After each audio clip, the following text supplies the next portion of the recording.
Saya berterima kasih atas sahabat semua yang sudah berkenan mampir di layar TikTok saya. Harapan saya sahabat semua dalam keadaan sehat, tidak mengalami satu kekurangan apapun juga, karena Tuhan menyertai kita. Salam hangat dari saya, suami dan anak-anak. Kiranya kasih Tuhan tetap tinggal di dalam hidup kita. Amin.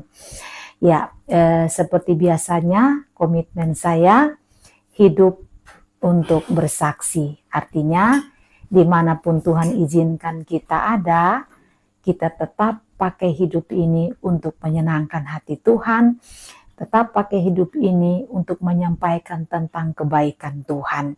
Ya, saya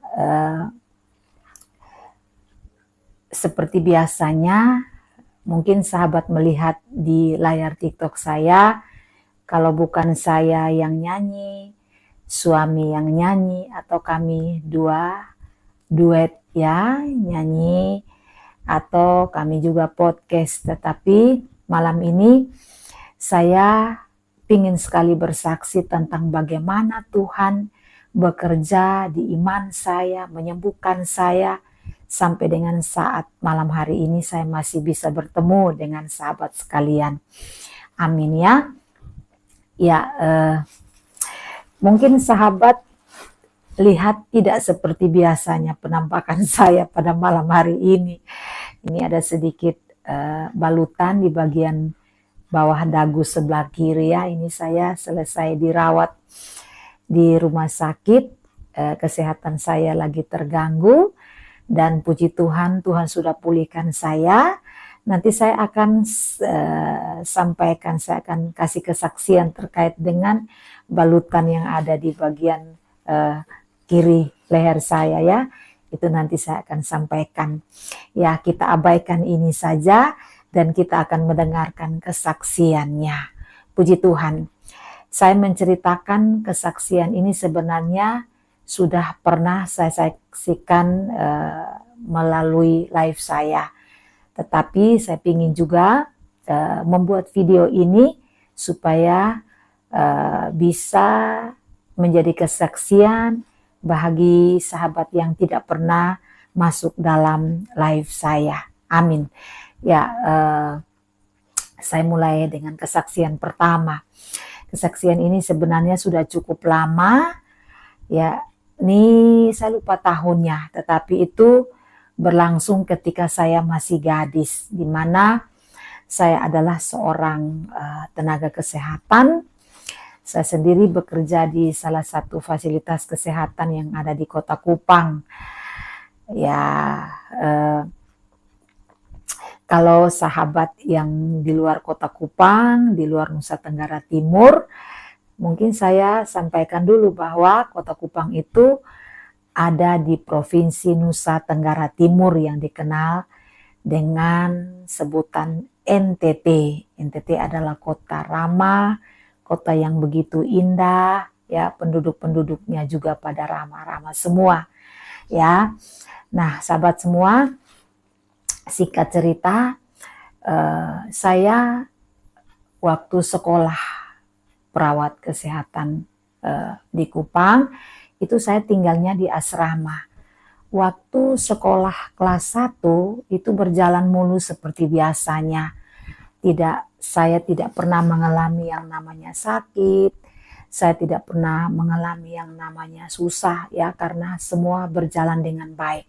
Tetapi mulai saya masuk pada kelas 2, itu saya mulai merasakan perasaan nyeri yang itu berlangsung hampir setiap hari saya rasakan ya. Jadi nyerinya itu khasnya ada di bagian punggung sebelah kiri dan kanan saya.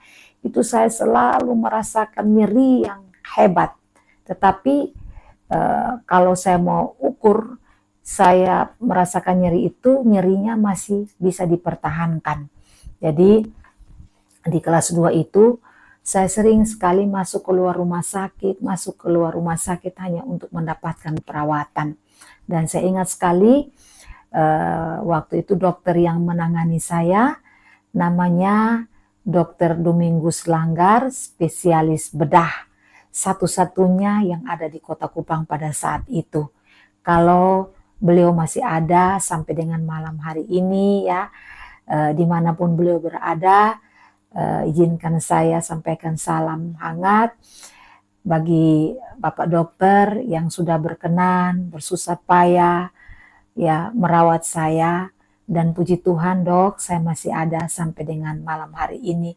Semua karena kemurahan Tuhan. Doa saya dan keluarga, Dr. Domingus Langgar bersama keluarga diberkati oleh Tuhan. Amin. Ya, sahabat semua, waktu itu dokter memberikan saya vonis dengan sakit hidronefrosis. Jadi hidronefrosis itu adalah pembengkakan pada ginjal.